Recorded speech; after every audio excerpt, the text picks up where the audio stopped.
Welcome to one more edition of Politics Done Right. I'm here with Rebecca Ratliff, and she is going to talk about FairVote Illinois. This is an important concept that you guys, I'm a voting pattern you guys know we've spoken about a lot. Welcome to Politics Done Right, my friend. How are you doing today? So happy to be here. Look, first of all, tell me why your existence in this movement.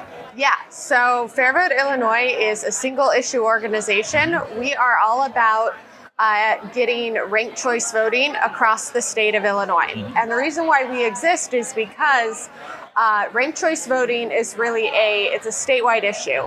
It's not something that we can get nationally. Right. Every state has to have a group working on it. Right. So we're the one for Illinois. So this is part of a national together movement, but it has to be done on a statewide basis because voting in this country is done statewide. Absolutely, yeah. We have wonderful national organizations working on this.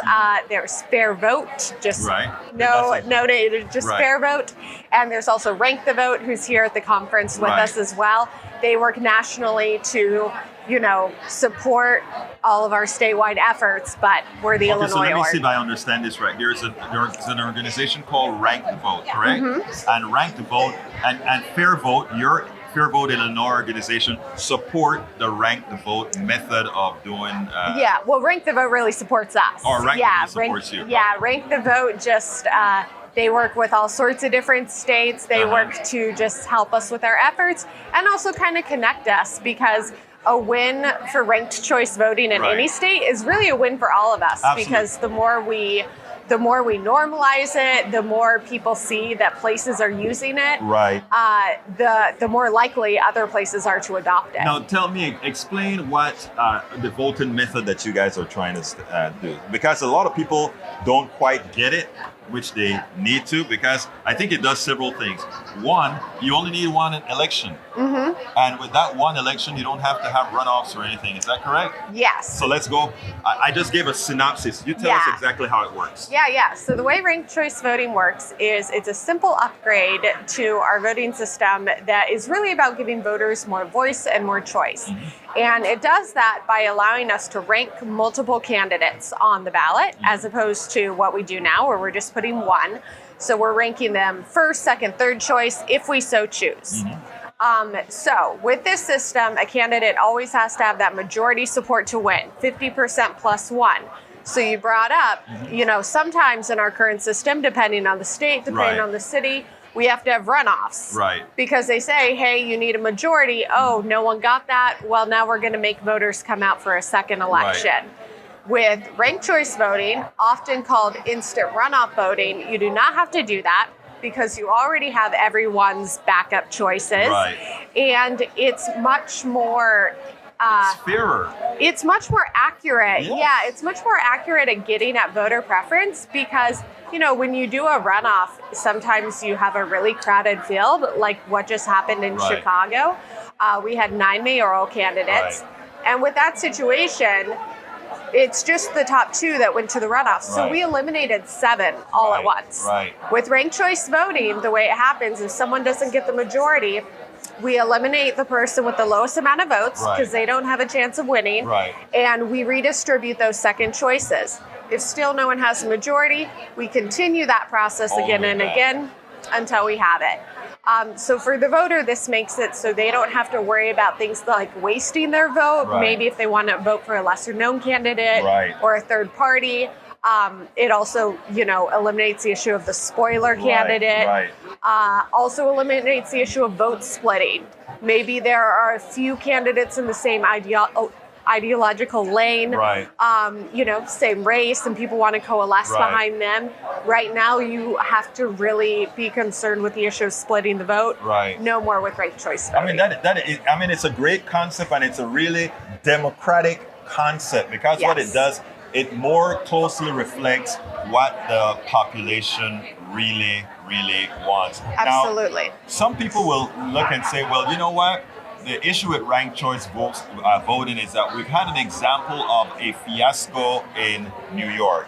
New York had an issue where they did ranked choice voting, and somehow it took them days weeks to get the results. The reality is that's not necessary. The reality is this could all be done quickly after all the ballots are received. I mean, if the fact that you have people mailing in ballots and all that sort of stuff, all those ballots have to be in before you actually get a result, because ranked choice is how it works. Yes. So with ranked choice voting, some people will say it takes so long and everything. There's nothing about ranked choice voting that makes it an inherently longer process. Right. What can sometimes cause that delay, maybe a couple more days than what we're used to or something, is just the individual state or municipality laws on how long of a grace period there is to receive mail-in ballots or absentee ballots. It also depends on how many people in the area are using those methods of voting. So how big a percentage of the ballots are coming in after the fact and everything. So with ranked choice voting, yes, we're looking at every vote, and sometimes those races might be kind of tight. So we do need to wait until we have all the ballots in. And interestingly, if you have a tight race anyway, many times you have to wait. Have a tight, because if you have a person that got 50 plus 1. In Chicago, there were some aldermanic races that we had to wait a couple weeks from the February election. That was the first election, and then the runoff was in April. There were 2 or 3 weeks before we even knew if some aldermanic races were going to a runoff. And it wasn't ranked choice. Right, there you go. So it's just a matter of if it's tight and if you're having to wait for a lot of mail-in ballots, which is the same thing that happens now. And I say to people, if we have a runoff situation, I mean, we had to wait from February until April to figure out who the mayor was in Chicago. We would have figured it out a heck of a lot sooner if we had ranked choice voting. And that's the magic, right? Yeah. Because you get and same thing with Georgia. Every 2 years, we've got to wait like a whole other month with Georgia. It seems to me that the only thing holding back a ranked choice voting is education, which is what your organization is trying to provide. Absolutely. Our organization, we certainly advocate for ranked choice voting on the municipal and ultimately the statewide level, but a huge part of our work is just that, that citizen education, talking to people on the street, talking to people at wonderful conferences like this, giving presentations to organizations, because most people, when they learn about ranked choice voting, they like it. Because you can finally choose a candidate you really think you want to, not you think, but you want to win. But you don't screw up the election by voting the best of two evils or something you don't run into the best of two evils now because you hope you have a plethora of candidates to choose from. Exactly. And then you no longer waste your vote. It makes a whole lot of sense. And with folks like you going out there and educating folks as what needs to be done or how it works, I think it'll play a part. I had 2 great interviews on voting today. One was mail-in voting at home, meaning everybody should have access to the ballot immediately, and ranked choice voting. Imagine if we could institute both of those policies now. We would have a real democracy. Absolutely. What would you like me to ask you that I didn't? Just how people can help in Illinois or any other state that they're in. Go for it. Yeah, so if you are in Illinois, FairVote Illinois is the group that you want to get involved with. You can go to fairvoteillinois.org, sign up on our site. You can find us at FairVote Illinois on Twitter or Instagram, Facebook, TikTok, all the socials. And then if you aren't in Illinois, go ahead and check out rankthevote.org. They'll get you in touch with whatever your statewide group is. Rebecca, thank you so kindly for being a part of for being appearing on Politics Done Right. And thank you for the work you do, because that's some important work. Thank you for your support. You have a great day now. You too. All right.